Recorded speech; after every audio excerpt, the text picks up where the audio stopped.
Cheating has become the order of the day in most marriages today. That's why you see so many breakdown in marriages. In today's video, we are going to be looking at some reasons or some points how you can manage a cheating partner. Interesting, right? Stay around. I'll be right back.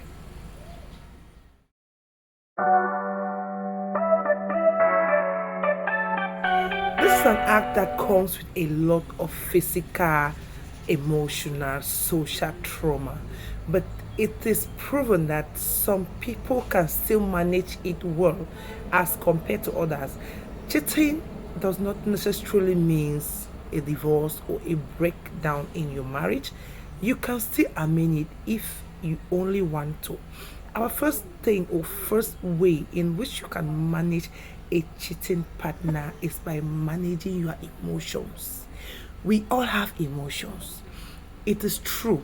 We must be hurt at one time in life. Let yourself feel the hurt.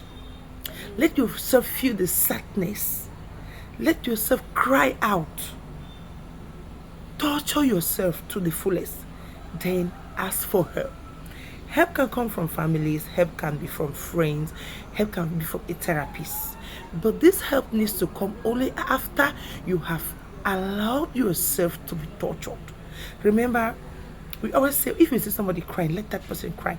Look like a small child. When you beat a child and start begging a child at the same time, he or she will take time to respond. But when you let them to cry out, let them cry out the pain, then you call him or her and say, oh, sorry. Oh, don't do this. I corrected you because of this. It is easy for them to assimilate. So that is the same thing with a cheating partner. When you get involved in such situations, let the other party feel the pain. Let the other party cry off. Let the other party cry out. That is the only beginning of the healing process. After all the confusion, the sadness, the cry, and everything, any advice that comes, you will easily assimilate it. So that's our first point on how to manage a cheating partner. Allow the emotions to flow. Allow the sadness, the cry, allow it to flow. Then seek an advice from an expert, from a therapist, from a family member, or from a friend. Let's check out the next way on how you can manage a cheating partner. Remember, this is a very vital topic. Please invite somebody to join us. Share this video, like, comment, and let me know where you're watching from. Don't hesitate to give your contributions in the comment section. We are all learning. It is a give and take process, you know. The next thing you can do to manage a cheating partner is by communicating. Communication is one of the best ways to handle such situations. No pressure. Look for a conducive environment when you are relieved, when you are stress-free, and have a heart-to-heart talk with your partner. Set some boundaries. You know, people are hurt. People need to be healed. And when some boundaries are not set, it will not be easy for the healing to come through.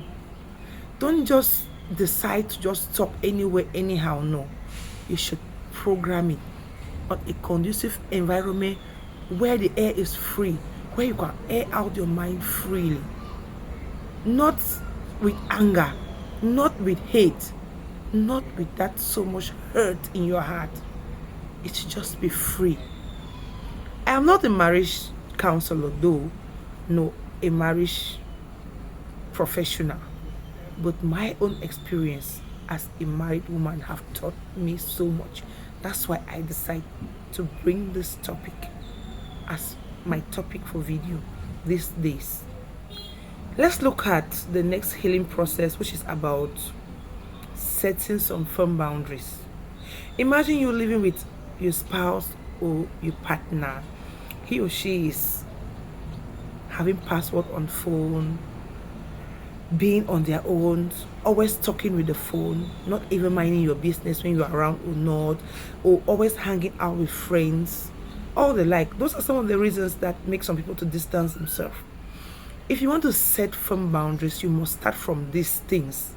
Maybe a conducive exchange or a conducive communication will help out. Even if it means sharing your password, or it means sharing your email address, or it means hanging out more often. Those are things we ignore. Don't ignore those little things. Little things will grow to become bigger things. So when you start ignoring the little things, they will now become big someday. If it means sharing them with your partners or with your spouse for peace to reign, why not? You can do it. Go ahead. Remember, you are looking for a way to make amends. You are looking for a way to make things right. So anything you decide to do that is going to help will be very, very recommendable. The very next thing you need to do is involving yourself in activities that make you happy. Self-care. You need to rebuild yourself. You need to boost your self-love. Love yourself more. Those things that keeps you happy. It can be sport, it can be a movie, it can be music, it can be like anything. Make sure to actively involve yourself in things that will like make you not to be thinking, in things that will like make you to be happy, in things that make you have fun. When you isolate yourself, that act will keep rolling on your mind. That act will keep coming back and back and back. But when you get involved in things that make you happy, believe me, you are healing yourself. Therefore, regardless of what you're going through, once you prioritize happiness over the situation or over the feeling, everything is going to work right. Self-love, self-care is top-notch in your healing process. Cheating is a very complicated thing, very hurtful. So the healing is a process. Let's check out the last thing you need to do if you want to heal from a cheating partner. The very last thing you need to do, avoid taking decisions when you are angry. Avoid being too quick to take certain decisions. Living or staying is barely your own decision. But don't decide when you are angry. Don't decide when you are hurt.